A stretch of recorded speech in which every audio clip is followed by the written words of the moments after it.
Good morning, my dear friends and my dear students.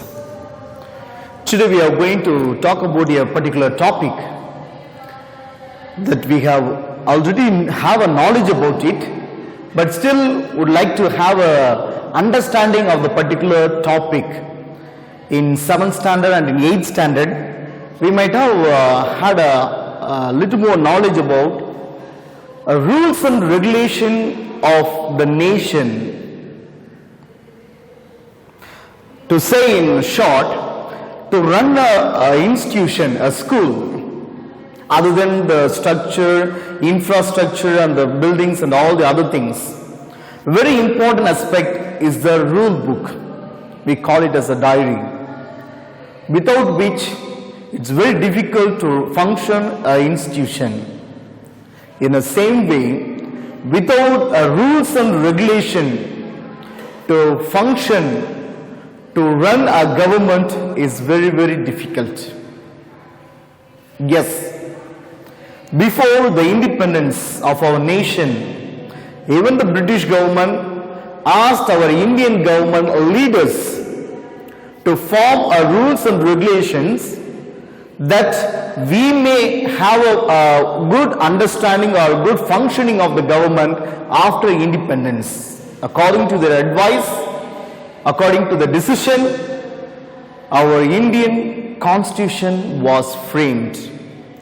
Yes, my dear friends, today we are going to talk about the Civics Unit 1 Indian Constitution. What is the Indian Constitution? It is a fundamental law of a country. The fundamental law reflects the fundamental principles, the fundamental principle in which the government of the country is based. And also we can talk about it is a vehicle of the nation's progress. So Constitution is a vehicle of the nation's progress. Actually, when you talk about the Constitution, it was actually framed. The concept of the Constitution was originated from USA. So we have adopted from USA what they had the rule book as a constitution. Okay, if it is so, why do we need to have this constitution for our country? So the first topic, what is the need of the constitution? The first one, our nation as a democratic country should have. So all the democratic countries need constitution for governing themselves. A constitution, a rule book, puts down certain principles that form the basis of any kind of a state that as a citizen desire to live in. All the principles of the living standard of the people, how to live, the way to live, everything is given in this constitution. Constitution tells us the fundamental nature of the society, how the society is supposed to be, how they have to function. So that's why as a democratic country we need the constitution. So this is why we need to have the constitution. Second one, we are given as the formation. What is the formation means? How did our leaders frame or make this Indian Constitution? How did they start with? The Constitution of India was framed by the Constituent Assembly. So it was a committee or a group in the meeting, they discussed about it. They set up under the Cabinet Mission Plan in 1946. So you have to recall what I said in the introduction. It was before the independence. So they have formed the Cabinet Mission Plan 1946 itself. And in the commission, the assembly which they discussed about, the Constituent Assembly, they consist now, the 389 members. The assembly was consist of 389 members. So what are those? Who are those 389 members? The provinces, the provinces numbers 292. How many states were there? 93 states. The chief commissioner provinces, it was around 3. And okay, Balochistan, another one is the one. So all these members are formed as a constituent assembly. The assembly held its first meeting on December 9, 1946. Dr. Sachidananda Sinha, the oldest member of this particular assembly, was elected as the temporary president of the assembly. And the work was in progress, it was going on. Okay, suddenly, so Sachidananda Sinha died, passed away, and Dr. Rajendra Prasad was elected as the president of the assembly. So as under his leadership, both H.C. Mukherjee and V.T. Krishnachari were elected as the vice president of this assembly. The assembly met nearly about 11 sessions along with 166 days of meetings. During this particular session of discussion of 11 sessions, 166 days, 2,473 amendments they brought about, they presented in the assembly. Among these 2,473 amendments, some of them were accepted, many of them were neglected. So this was the situation of this assembly. This assembly worked through the various committees. Okay, and then these worked under various committees. So one of the committees might have been. So one of them, very important committee, is the drafting committee of the Constitution. Okay, this drafting committee was under the leadership of Dr. B.R. Ambedkar. He is recognized as the father of the Constitution of India. After the draft had been discussed by the people, the press, provincial assemblies and others, after having a long discussion about this, all these amendments, all these decisions by the people, by the press, the provincial assemblies and other common people, the Constitution was finally adopted on November 26, 1949, and it was officially discussed in 1950. So the draft Constitution came into force 26 January 1950, and this day, 26 January 1915, when this Constitution came into force, is known as Republic Day. We observe every year, and this month, okay, January, okay, we are about to, or we might have observed the day. This Constitution contained a various aspects. The first one we are going to discuss about what is the preamble. The second one, it has 22 parts. These 22 parts are listed around 395 articles, and it is scheduled as 8 schedules.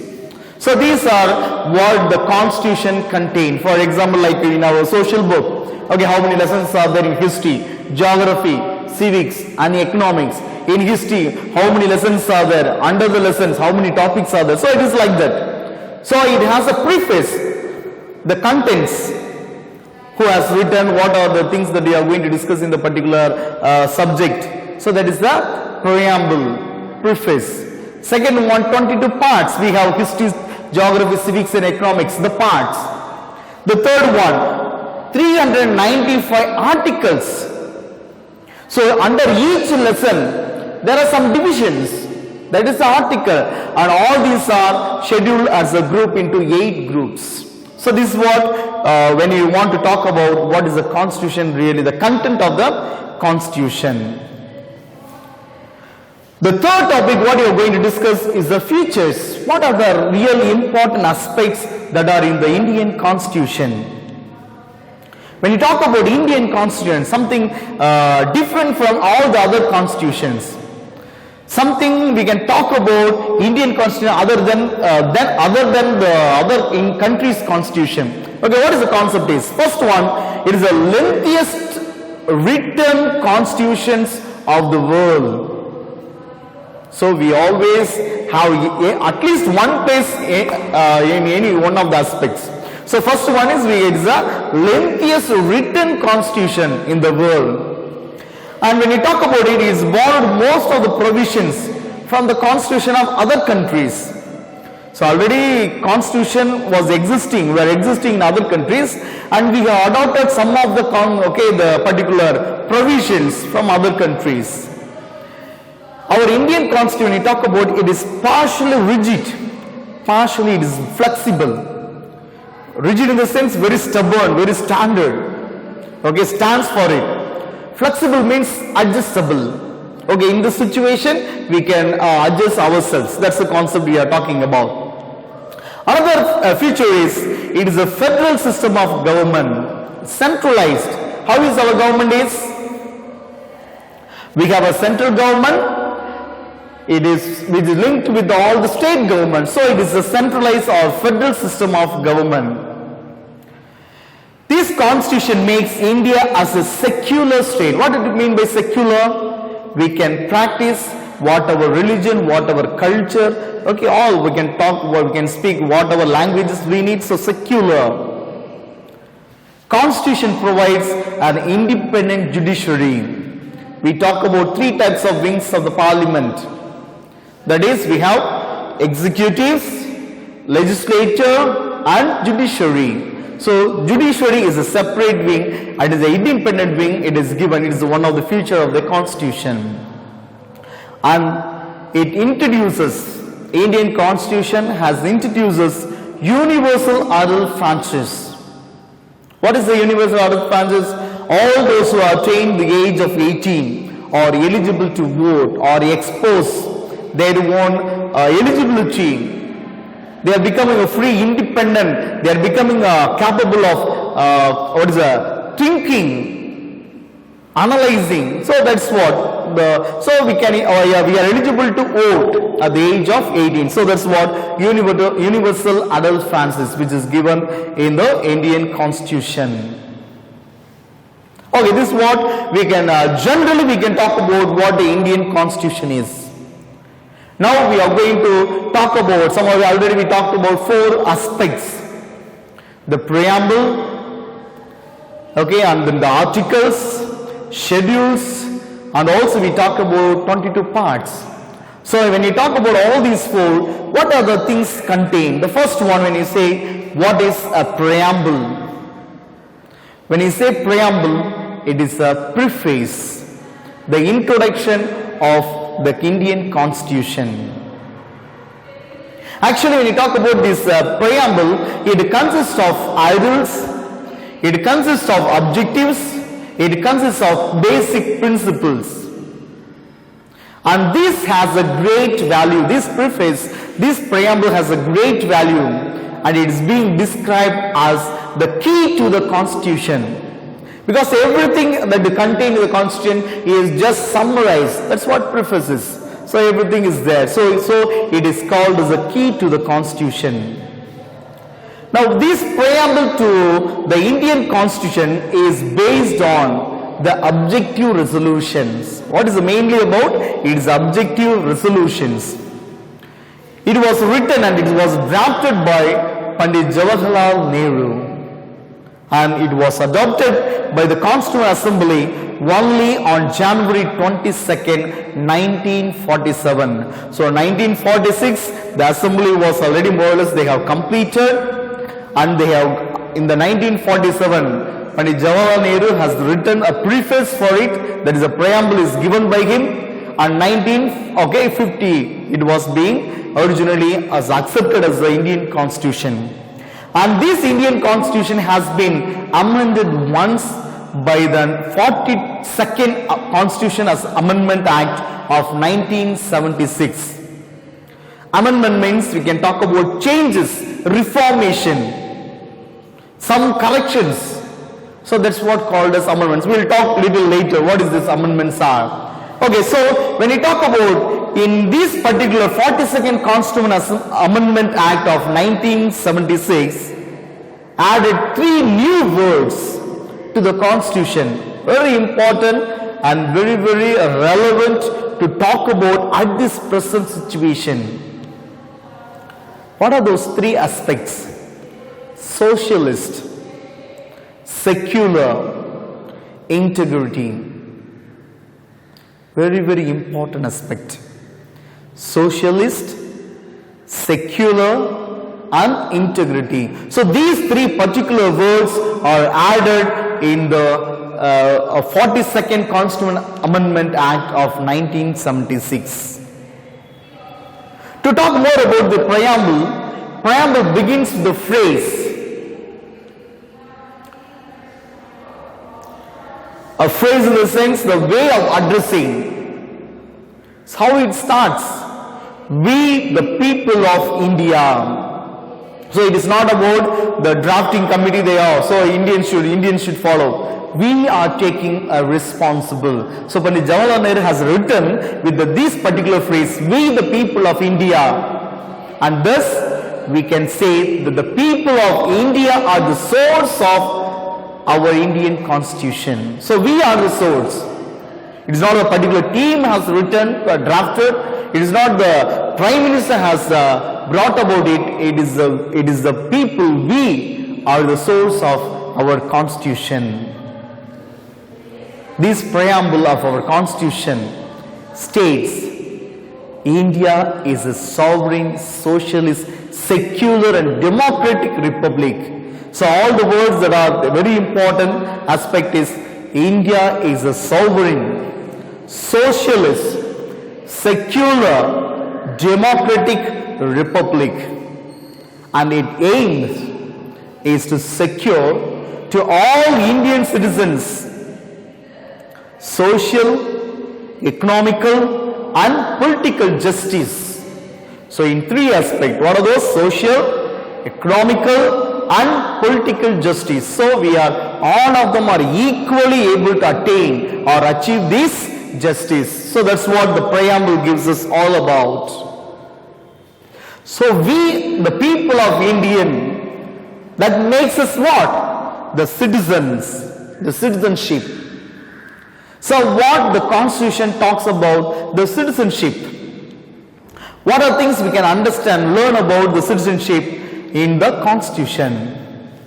Actually, the word citizen is derived from the Latin word civis, which means a resident of a city-state.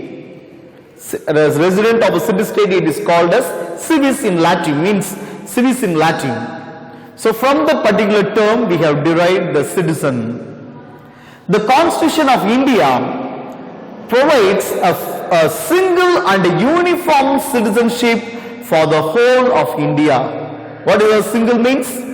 Single means all the people, those who are living in India, in the boundary of India, all a single citizenship, and there is a uniformity, a proper order, a proper structure, okay, proper hierarchy. So all this, everything is uniformly. So we have single and uniform citizenship in India. So we can see in Article 5 to 11 under the Part 2. So we already talked about 22 parts. In the Part 2, we can talk about the Article 5 and 11. The Constitution deals with the citizenship. It tells about, okay, who is the citizen. So we can have a more idea. We are going to discuss about Citizenship Act of 1955. So first thing we are going to talk about is the Citizenship Act of 1955. So what this particular amendment or the Citizenship Act talks about, it provides, first one, acquisition of citizenship, how we can acquire, become a citizen, and the second one, how we may lose our citizenship. This is mainly the commencement of the Constitution. This act has been amended so far 8 times. So it started with the 1955 and it is being discussed for 8 times, amended, brought about changes for 8 times. So we can talk about the citizenship of acquisition, and the second one, the citizenship of laws of citizenship. So these are two ways of the citizenship we are going to talk about. So first we will talk about acquisition of citizenship. How we can acquire citizenship as an Indian. According to the Citizenship Act of 1955, the citizenship could be acquired through any of the following 5 methods. So there are 5 methods, please note down. First one is by birth. Second one by the descendant. Third one by the registration.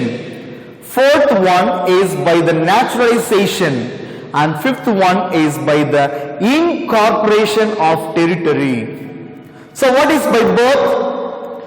We are born in India on the particular day or after January 26, 1950, because that was the time when this Indian Constitution was propagated, was originally accepted, it was completed. So on 26 January or after 26 January 1950, all those who are born are considered as a citizen of India by birth. The second one, descendant. Okay, I am born on 26 January 1950. I am a citizen. All those children, all the Indians, those who are born of me. So each one here, you can apply to everyone.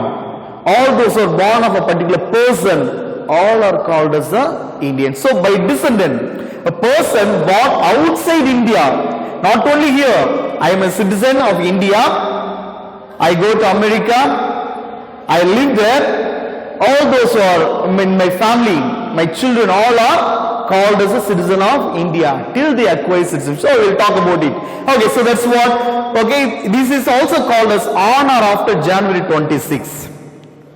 By descendants, if his father is a citizen of India at the time of his birth, that's very, very important. So from him, all the descendant can become a citizen of India. Third one, by the registration. Okay, this is simple to say, I am an Indian citizen. I resign my post. In the sense, I resign my citizenship, I go to some other country, I acquire the citizenship. Again, some other situation, I come back. What shall I do? I lost my citizenship in India. Again, the particular procedure, I register with the documents, everything, I register again as a citizen of India. That's why by registration. Okay, the naturalization. It is a foreigner can acquire Indian citizenship. For example, our brother Aril, we know him very much. Okay, from Canada he came to India. He lived for so many years. So there is an age limit. After these particular years of residence in India, we can register ourselves. So it is coming as a naturalization. So a foreigner who wishes to acquire Indian citizenship can go through. So he can also become Indian by the naturalization. And the last one, by incorporation of territory. For example, suddenly a particular island becomes a part of India and it becomes a union territory. We will add it as a union territory. When it becomes union territory of India, okay, under the boundary of India, the people, those who are living there, become part of our citizenship. So these are the 5 ways how he or the people can become Indians. When you say about how we can acquire Indian citizenship, we can also think about how do we lose our citizenship. These are three ways. The Citizenship Act of 1955 also prescribes three ways of losing our citizenship, whether we acquire under the act or prior to the under the constitution. What are the three ways? Voluntary renunciation, second one by termination, third one by deprivation. So what is this particular voluntary renunciation? Indian citizen who is full age and capacity to become, who was Indian, he can relinquish citizenship of Indian by his will. I renounce. Renounce is very clear. I don't want to remain as a citizen, so I renounce it. So a solution for this one, I renounce it. When a person renounces his citizenship, every minor child of the particular person also loses Indian citizenship. We talked about first one.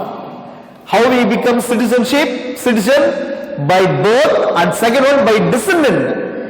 And those descendant, those who got citizenship by his father's birth, also lose their own citizenship by this renunciation. But however, when a child attains the age of 18, we talked about universal adult Francis, he may resume Indian citizenship. Okay, so it is a solution for it. So first one is, if I renounce my citizenship, my children or my descendants lose their citizenship. But there is also solution for it. My child can become Indian citizen when he attains the age of 18. He can again register, and then he can become or she can become Indian citizen. The second one, by the termination. The Constitution of India provides a single citizenship, and we also talked about uniform citizenship. It means Indian person can only be citizen of one country at a time. Single citizen means what? He can be, if I am citizen of India, I can be only citizen of India. I cannot be a citizen of America at the same time. If I am studying in Holy Cross, I cannot be a student of some other school. So one single student, we can apply to it. The same way, it is single citizenship at a time. If a person takes a citizenship in another country, then his Indian citizenship ends automatically. Once I become, we go to America, and if I settle there and I become a citizen of America, USA, at once means my citizenship of India is terminated, is cancelled automatically. However, this provision does not apply when an Indian is busy in war. When we are attacked or move from one place to another place. Okay, so that a particular war time, it is not applied, this particular termination. The third one is the deprivation by government. The government of India may terminate the citizenship of an Indian citizen if citizen has disrespected the constitution. See, very, very important. See how important the constitution is. If they disrespect the Indian constitution, their citizenship can be cancelled, means deprived. So if it has obtained citizenship by fraud, by the fraud manner, if they acquire citizenship without proper registration, without proper naturalization, if they acquire this citizenship by it means by fraud, automatically it can be. And the third one, this particular citizen has unlawfully traded or communicated with the enemy countries during the war. Particular war, I support a particular enemy country, or if I do something against our nation in supporting other army, another country's army, automatically my citizenship can be taken away by the government. Another one is that within 5 years of registration or the naturalization, a citizen has been sentenced to 2 years of imprisonment in any country, his citizenship can be deprived. And also, citizen has been living outside India for 7 years continuously. If they are not voting, if they are not doing any right as the citizen of India, because even when it are PDS, public distributors, if they don't receive for 7 years, automatically they come under this list, okay, of losing their citizenship. Okay, so these are the ways we can talk about of Citizenship Act of 1955 brings about acquisition of citizenship and loss of citizenship. So these are the ways. So the sixth topic we can talk about the fundamental rights and also is the fundamental duties and the directive principles. All these three, okay, all these three goes together. Okay, when you talk about what are our fundamental rights as a citizen, we also have what are the fundamental duties as a citizen of India. And this directive principle based on different states we can talk about. Okay, so first one to talk about what are the fundamental rights. Fundamental rights are enshrined in the part 3. Okay, the articles 12 to 35 of the Indian Constitution talks about these fundamental rights. In this particular regard of fundamental rights, the framers, the drafting committee, all the other committees, the framers of the Constitution derived inspiration from the Constitution of USA. So mainly when you talk about it is from USA, because some differences we are going to see between the rights and the duties. So it is mainly they have adopted these fundamental rights from USA's Constitution. Originally the Constitution provides 7 fundamental rights, but at present we have only 6 of the fundamental rights. So what are the 6 fundamental rights? They are rights to equality, rights to freedom, rights against exploitation, rights to freedom of religion, cultural and educational rights, and rights to constitutional remedies. Okay, so these are the 6 fundamental rights. And these rights which are given in the part 3 is rightly described as the Magna Carta of India. So part 3 is called as Magna Carta. Magna Carta means what? The great words, great proclamation. Magna means great, Carta means is a proclamation. Carta means words, great words of proclamation. So talk about in fundamental rights, the particular part 3 is called as Magna Carta. So you have to think how important it is. The fundamental rights are available to all the person. These are for all the person those who are living in India, isn't it? A certain fundamental rights are available only to Indian citizens. First one, these and when you talk about fundamental rights are available for all the people, but some particular fundamental rights are only for Indian citizens. Okay, not for other people, those who come and live, not those who acquire by the naturalization or registration, only to the citizenship of India. Okay, so we talked about the 6 fundamental rights. Okay, again I repeat it: rights to equality, rights to freedom, rights against exploitation, rights to freedom of religion, culture and educational rights, and the last one, rights to constitutional remedies. So we know it very clearly about all the rights to equality, all are equal in front of the law. Okay, under citizenship all are equal. Second one, right, okay, freedom, okay, right to freedom. Freedom means what? We are free to live, we are free to be born, we are free to go around the whole of nation India. Okay, that is the right to freedom, and you can add more and more. Okay, third one, right against exploitation. No one is permitted to exploit another one, and we are also not allowed to be being exploited. It is against, okay, our right. So we can talk about women's right under this against exploitation. We cannot ask dowry, we cannot kill the child, okay, girl child, okay, we cannot keep children under the work. So these are all against the exploitation. We have right against it. Okay, next one, rights of freedom of religion. Very, very important. Everyone should understand this concept of which is given in the Indian Constitution. We are free to practice our religion. So think about it. Okay, I don't want to talk more about it.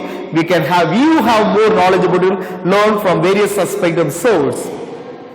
Okay, not only to practice any religion, at the same time we can also form a new religion. So Indian Constitution gives us the freedom to have a religion, okay, freedom of religion. And the culture and educational rights. We can practice any type of culture that is in India. No one can question us. Another one is very, very important, education. Everyone is supposed to receive till know about it, the compulsory education is there. At the same time, each child has a right to be educated. If the parents are not sending to the school, sending them for the work, they can file a case because they have right to receive education. So that's what cultural education, right? The last one, 6, right to constitutional remedies, very, very important aspect. So that's what we are going to talk about now, okay, in detail.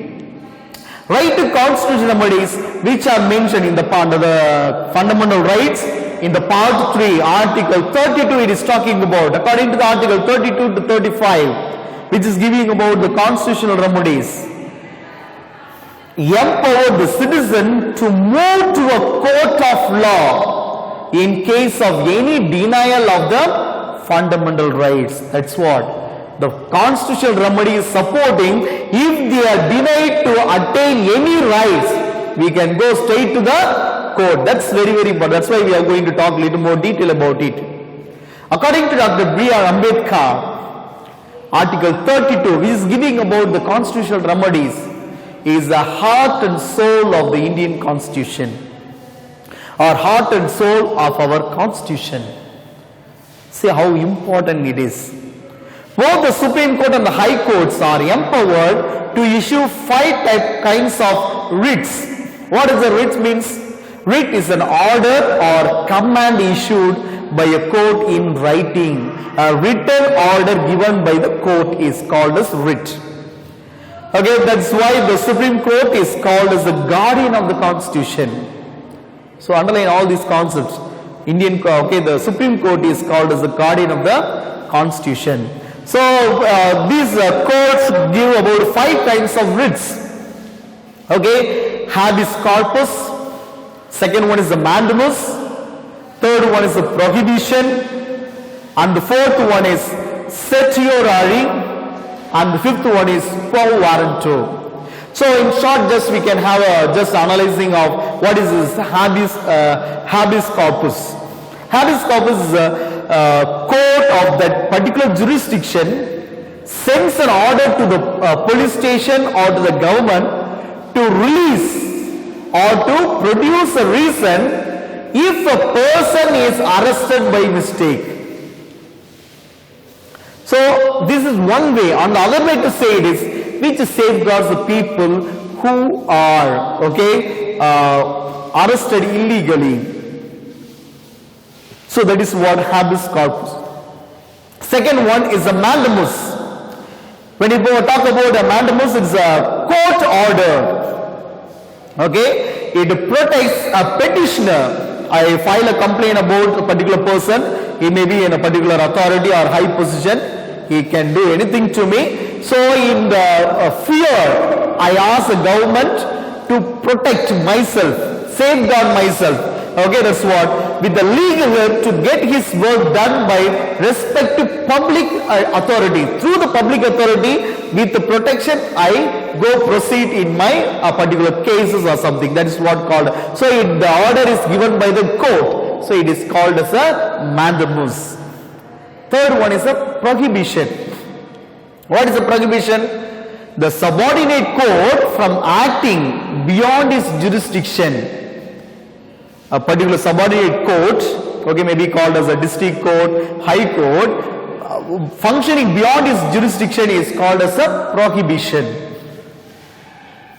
And the fourth one, certiorari. Okay, they pronounce a different way. It is one way it is called as a certiorari.